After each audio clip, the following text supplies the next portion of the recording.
Hello everyone, welcome you all in the Bansal Tax and Commerce classes. So, this video is in continuation of the previous video which is on the topic that is bank reconciliation statement. So, in the previous classes we had discussed all the things about the bank reconciliation statement. So, by continuing the topic in the same chapter, we are going to have more discussion on the more difficult items which are to be included in the cash book or the passbook. तो अपने point को एक basic fundamental के तौर पर यहाँ पर दोबारा बता रहा हूं ताकि आपको आज के न्यूमेरिकल्स, आज के पॉइंट्स, आज के कंसेप्ट्स बहुत अच्छे तरीके से समझ में आ जाए। पहली बात मैंने आपको बताया कि हमारे पास अगर debit balance of cash book given है, debit balance of cash book, तो हमारा आंसर हमेशा ही पासबुक की क्रेडिट बैलेंस के साथ आना चाहिए। If we are given with the debit balance of the cash book, then it must be equal to the credit balance of the passbook, and these balances are termed as favorable balances we discussed in the previous videos. In the same way, we discussed that the credit balance of cash book, the credit balance of the past cash book must be equal to the debit balance of passbook. This is unfavorable balance, unfavorable balance or overdraft balance, unfavorable balance or overdraft balance. तो आइए इसी बात को और deeply समझते हुए हम बात करेंगे। अगर हमारे पास न्यूमेरिकल के अंदर कुछ इस तरीके से पॉइंट गिवन है, मान लीजिए कि cheque paid into the bank, cheque paid into the bank for collection, see cheque paid into the bank for collection, it is amounting to rupees 90,000 suppose, but check of rupees 36,000, check of rupees 36,000 could only be collected in the same month.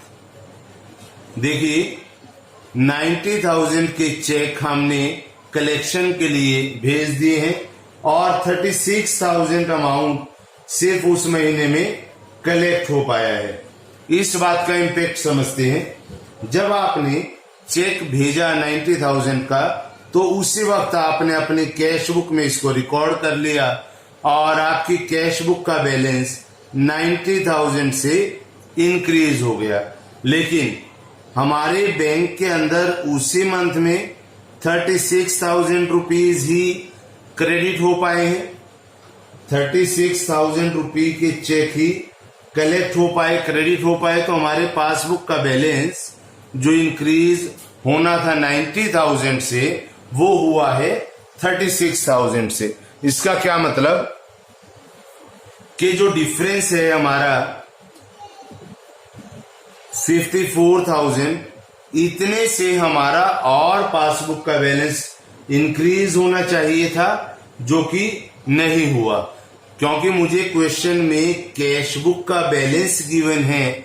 Last video के continuation में मैं बात कर रहा हूं, हमने वहां पर बात की थी कि हम credit balance of cash book के ऊपर बात कर रहे हैं। तो जब मुझे कैश बुक का बैलेंस गिवन है और 54,000 से मेरा पासबुक कम है या कैश बुक ज्यादा है, तो मैं अपनी कैश बुक में 54,000 रुपीज से माइनस कर दूंगा और मेरा दोनों साइड्स का बैलेंस मैच कर जाएगा। एक बार फिर से मैं बता रहा हूं आपको। ये देखिए, ये मान लीजिए बैंक रिकंसिलिएशन का परफॉर्मा मैं आपके सामने ले रहा हूं और हम बात कर रहे हैं कि हमने बैंक में चेक भेजे 90,000 के कलेक्शन के लिए और हमारे पास सेम मंथ में 36,000 ही कलेक्ट हो पाया, तो हमारी पासबुक 36 से इंक्रीज हो गई, कैश बुक 90 से कर चुका हूं मैं। तो अब मैं क्या करूंगा, 54,000 जो ज्यादा है कैश बुक उसको रिड्यूस कर दूंगा और मेरा बैलेंस टैली हो जाएगा। उसके बाद आगे देखिए इसको किस तरीके से आप यहां पर मेंशन करेंगे। यहां आप पर्टिकुलर्स में सारी बात लिखेंगे, cheque sent for collection but not yet collected by the bank, the amount is 54,000.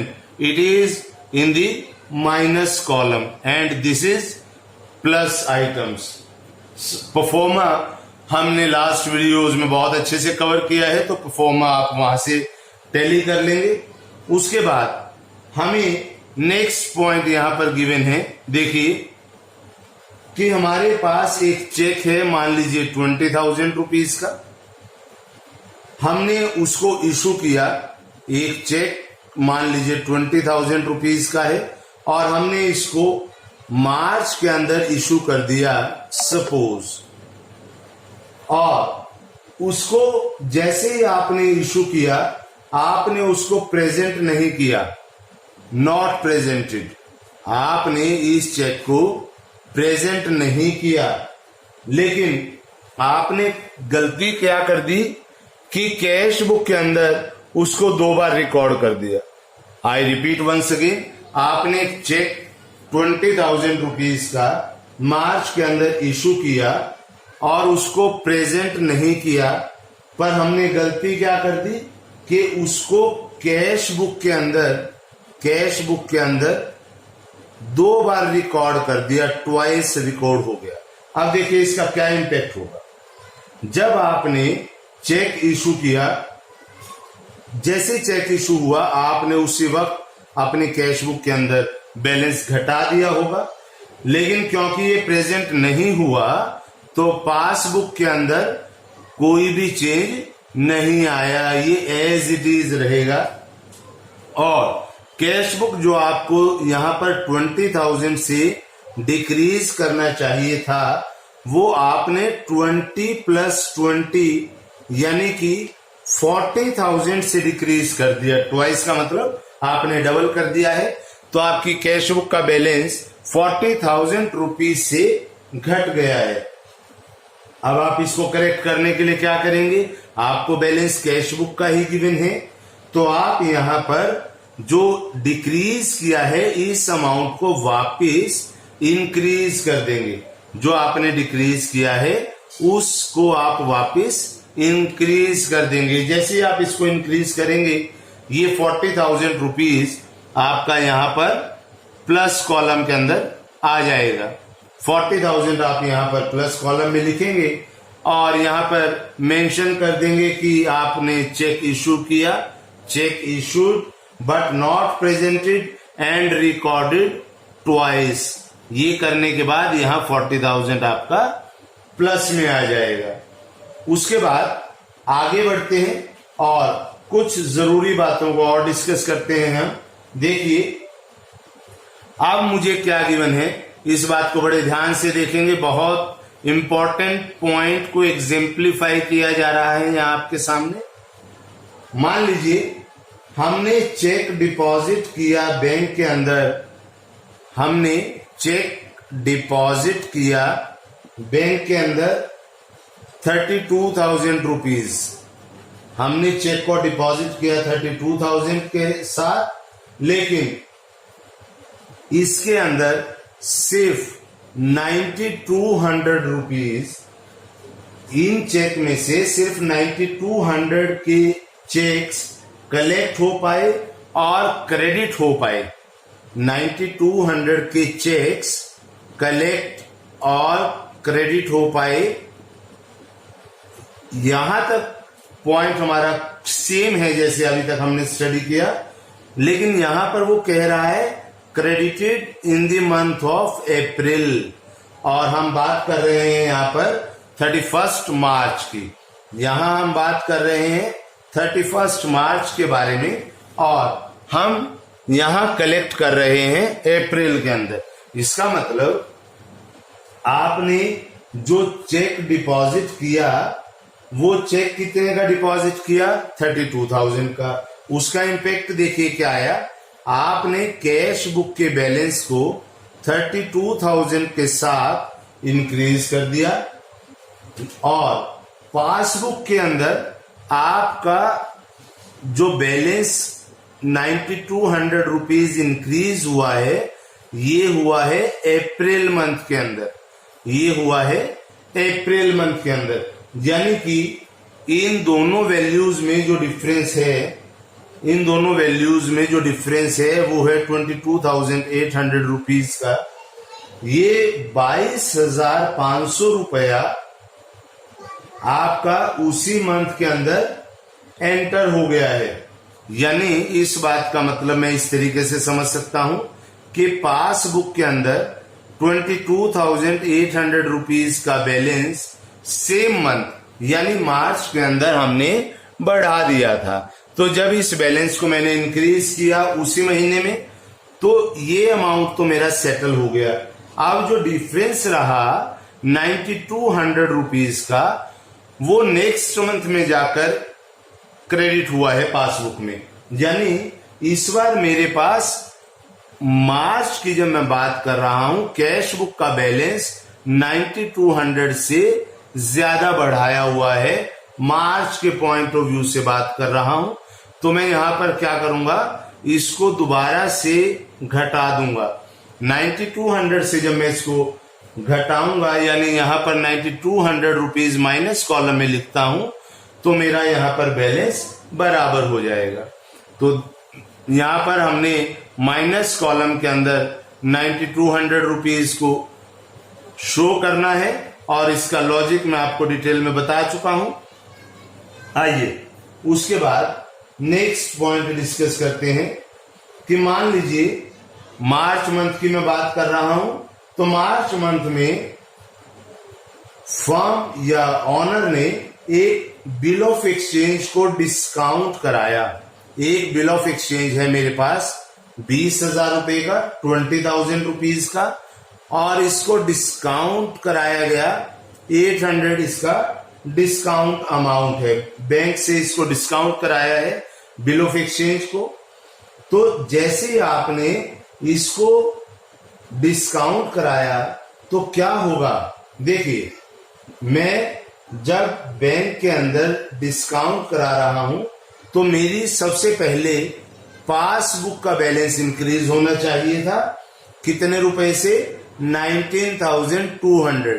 20,000 का चेक डिस्काउंट चार्जेस 800 के बाद जब क्रेडिट होगा, तो 19,200 से इंक्रीज हो जाएगा पासबुक का बैलेंस। लेकिन क्वेश्चन में क्या हुआ, 20,000 रुपीज एंटर हो गए।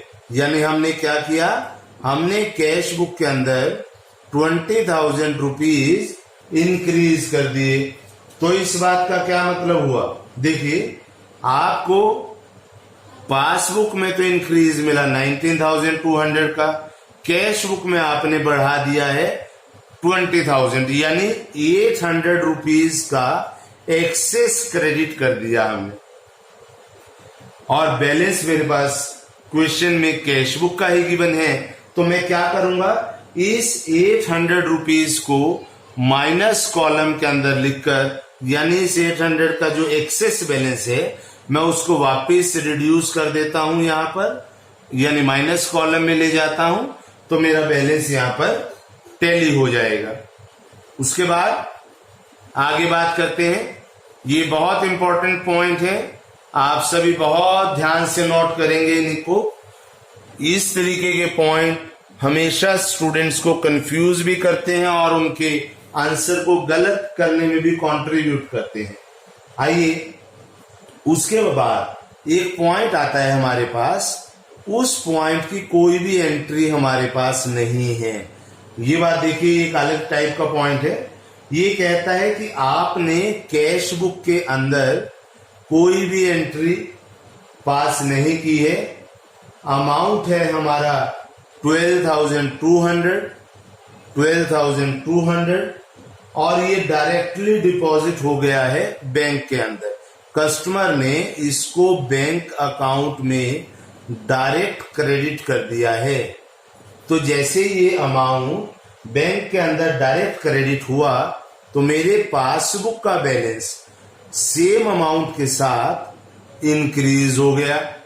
लेकिन हमने तो कैश बुक में कोई एंट्री की ही नहीं है, तो इसका मतलब पासबुक के अंदर मेरा ये अमाउंट बढ़ गया है। तो मुझे क्या करना होगा, मेरे पास कैश बुक का बैलेंस नो चेंज है, कोई उसमें बदलाव नहीं आया क्योंकि एंट्री तो पास हमने की ही नहीं। तो मैं अब क्या कर सकता हूं, क्योंकि बैलेंस कैश बुक का गिवन है, तो इस अमाउंट को मैं अपनी कैश बुक के अंदर रिकॉर्ड कर लूंगा, अपने बैलेंस को बढ़ा लूंगा और ये बढ़ने के बाद हमारी दोनों साइड्स का टोटल मैच कर जाएगा। यानी यहां पर जो 12,200 रुपीज है वो प्लस कॉलम के अंदर हम ऐड कर देंगे। उसके बाद आगे बढ़ते हैं, आगे बात करते हैं। देखिए नेक्स्ट पॉइंट में वो आपको कहता है कि हमने इंश्योरेंस प्रीमियम जो 4,000 रुपीज का है, ये वाली पेमेंट इंश्योरेंस प्रीमियम की, और उसके अलावा 16,000 रुपीज का हमें वहां से क्लेम मिला था। ये हमारा इंश्योरेंस क्लेम है 16,000 रुपीज।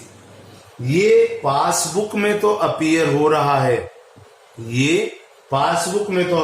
रहा है, लेकिन हमने इसको कैश बुक में रिकॉर्ड नहीं किया है।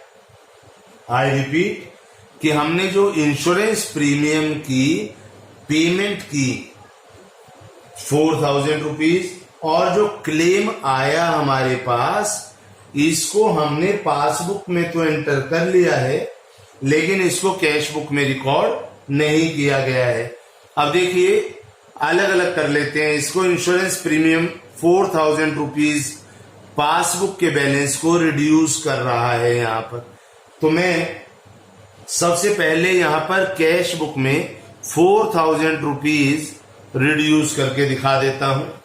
जो 4,000 रुपीज हमने इंश्योरेंस प्रीमियम के दिए और पासबुक का बैलेंस वहां पर रिड्यूस हुआ, तो यही चीज मैं कैश बुक में करके दिखा रहा हूं, बैलेंस को रिड्यूस कर दिया। अब यहां क्लेम रिसीव हुआ है तो बैंक पासबुक का बैलेंस इंक्रीज हो गया है। तो मैं यहां पर क्या करूंगा, 16,000 रुपीज के बैलेंस को इंक्रीज कर दूंगा कैश बुक के अंदर, यानी 16,000 रुपीज प्लस कॉलम में और 4,000 रुपीज माइनस कॉलम के अंदर आकर हमारा बैलेंस मैच कर जाएगा। उसके बाद नेक्स्ट पॉइंट लेते हैं, that is also very very important for you people. यहां पर वो क्या कहता है, देखिए एक चेक है, चेक जिसका अमाउंट मेरे पास मान लीजिए 7,000 रुपीज है, ये हमने किसी को इशू कर दिया, लेकिन उसको कैश बुक में रिकॉर्ड नहीं किया। हमने चेक को इशू कर दिया 7,000 से, कैश बुक में रिकॉर्ड नहीं किया और कोई बात नहीं कही है। इसका मतलब ये मान लेता हूं मैं कि ये चेक ऑन टाइम क्लियर हो गया होगा और मेरा बैंक पासबुक का बैलेंस रिड्यूस हो गया होगा। ये बैलेंस रिड्यूस होने से क्या होगा, क्योंकि मुझे तो कैश बुक का बैलेंस क्वेश्चन में गिवन है, तो मैं 7,000 बैलेंस यहां पर कैश बुक का घटा दूंगा और यहां पर माइनस कॉलम के अंदर हम 7,000 रुपीज को रिकॉर्ड कर लेंगे। नेक्स्ट पॉइंट बहुत अच्छा दिया है हमें कि कैश बुक का पेमेंट साइड का bank column payment side cash book के अंदर अंडर कास्ट है। अंडर कास्ट का मतलब कि हमने उस कॉलम का टोटल कम किया हुआ है। तो ये अमाउंट है मेरा 2000 रुपीज। 2000 रुपए से कैश बुक का पेमेंट साइड का बैंक कॉलम अंडर कास्ट है। तो जब ये 2000 रुपए का टोटल पेमेंट साइड कम है तो मैं ये टोटल 2000 रुपए का क्या करूंगा, करेक्ट कर दूंगा।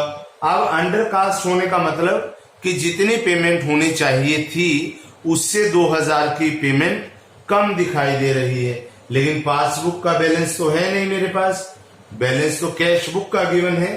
तो मैं क्या करूंगा, इस 2000 रुपीज को जिसने मेरी पेमेंट को कम किया है, अगर मैं यहां पर इस पॉइंट में 2000 रुपीज माइनस कॉलम के अंदर लिख देता हूं, 2000 रुपीज अगर मैं यहां पर माइनस कर देता हूं, यानी कि मैं अपनी कैश बुक के अंदर 2000 रुपए से बैलेंस को रिड्यूस कर रहा हूं, तो क्या होगा, मेरा दोनों साइड्स का टोटल मैच कर जाएगा।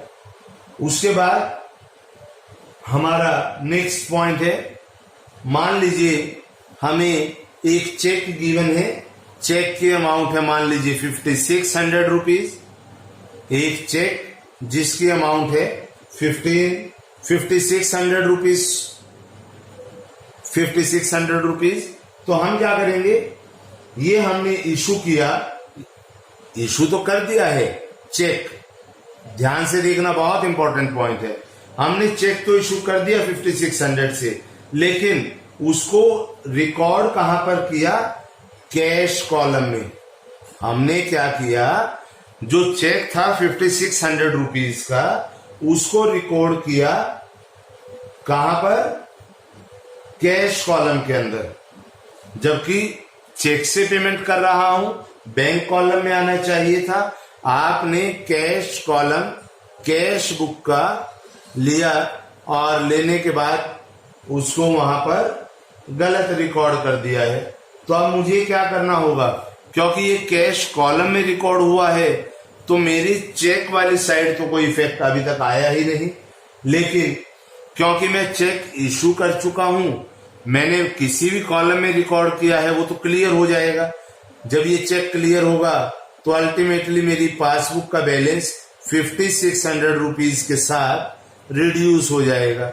तो मुझे क्या करना होगा, अपनी कैश बुक के अंदर सेम अमाउंट को रिड्यूस कर देना है।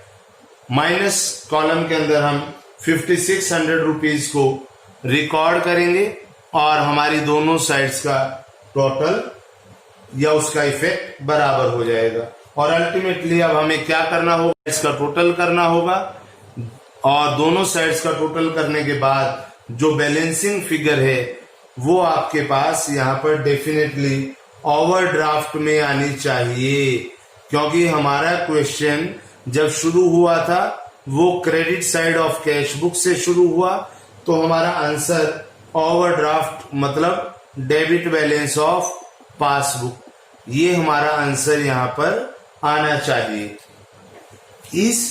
इन पॉइंट्स को करने के बाद अब हमने कैश बुक की दोनों साइड्स का बैलेंस जो हमें क्वेश्चन में गिवन है, वो सारे पॉइंट्स हमने यहां पर डिस्कस कर लिए हैं। और नेक्स्ट वीडियो के अंदर हम अब जब भी बात करेंगे तो वहां पर पासबुक का बैलेंस गिवन होगा हमें, चाहे वो बैलेंस डेबिट हो या क्रेडिट। अगर यहाँ क्रेडिट होगा तो हमारा answer debit balance of cash book होगा, और अगर यहाँ डेबिट है तो हमारा answer credit balance of cash book होगा। ये हम अपने नेक्स्ट वीडियो में कवर करेंगे। यहाँ तक हमने अपने पहले मेथड यानी कैश बुक की दोनों साइड्स के बैलेंस के साथ सभी पॉइंट्स को बहुत अच्छे से डिटेल में डिस्कस कर लिया है। जिसको यहां से समझ ना आए वो हमारी पहले तीनों वीडियो को फॉलो करे, वहां देखने के बाद आपको आज का ये कंप्लीट वीडियो समझ में आ जाएगा। और इसके बाद नेक्स्ट वीडियो में हम पासबुक का बैलेंस लेकर प्रोसीड करने वाले हैं। So be in touch. Thank you very much.